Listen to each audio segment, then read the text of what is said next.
తాజా వార్తలు, వార్తా కథనాల కోసం సబ్స్క్రైబ్ చేయండి స్వేచ్ఛ టీవీ, ఫ్రీడమ్ ఆఫ్ వాయిస్. గౌరవనీయులైన ముఖ్యమంత్రి వర్యులు కల్వకుంట్ల చంద్రశేఖరరావు సార్ గారికి నమస్కారాలు సార్. మెడికల్ డిపార్ట్మెంట్ని ఇంత మరీ అన్యాయం చేస్తారని మేము కల్లో కూడా అనుకోలే. ప్రతి ఒక్క దానికి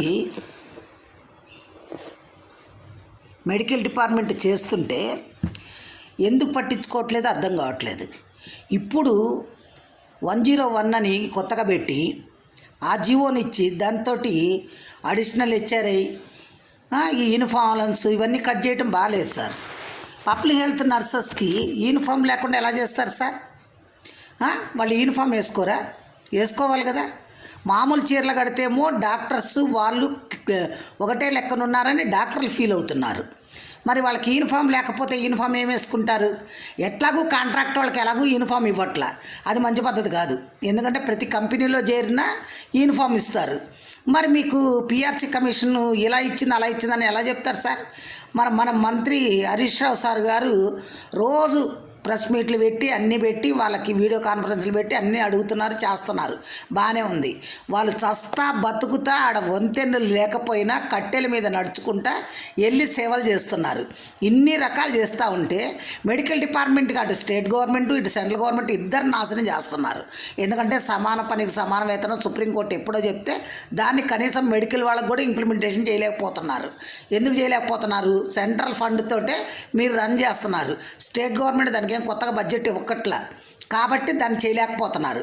ఎన్ఆర్హెచ్ఎం వాళ్ళు ఇప్పుడు మీకు ఏఎన్ఎంస్ అనబడే వ్యక్తులు లేకపోతే ఎలా జరుగుతుంది? మాట వస్తే నర్సుల్ని టార్గెట్ చేస్తారు. అటెండర్ చేసిన పనికి ఇదే పనికి కూడా చేస్తున్నారు. మళ్ళీ ఇన్ని రకాలు చేస్తా ఇప్పుడు వచ్చే వాటిల్లో కోతలకు వస్తే పెద్ద పెద్దోళ్ళేమో 1000 కోట్లు దొబ్బి తింటారు. కష్టపడి పనిచేసే వాళ్ళకి మీకు కుర్చీలు నిలబెట్టే వాళ్ళకి మటుకు మీరు చెయ్యట్లా. ఇది ఇప్పుడు ఎస్టీఓ వాళ్ళు డిటిఓ వాళ్ళు రాసినారు. వాళ్ళకి 101 లెక్కన మీరు అన్నీ చేస్తే రేపు జీతాలు రావని. మామూలుగా జీతాలే 18-20 తారీఖు దాకా జీతాలు గతి లేవు జిల్లాల్లో. మరి అలాంటప్పుడు ఇవి కోతకు వస్తే మళ్ళీ ఈ నెల కూడా జీతం రాకపోతే ఎంతమంది సఫర్ అవుతారు చెప్పండి సార్? జీతాలతో బతికే వాళ్ళు చాలామంది ఉన్నారు.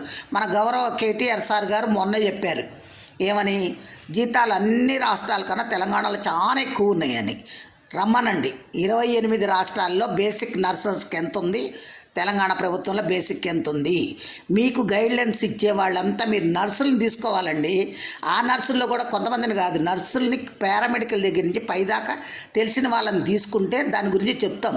మీరు అలా కాదు. తాజా వార్తలు, వార్తా కథనాల కోసం సబ్స్క్రైబ్ చేయండి స్వేచ్ఛ టీవీ, ఫ్రీడమ్ ఆఫ్ వాయిస్.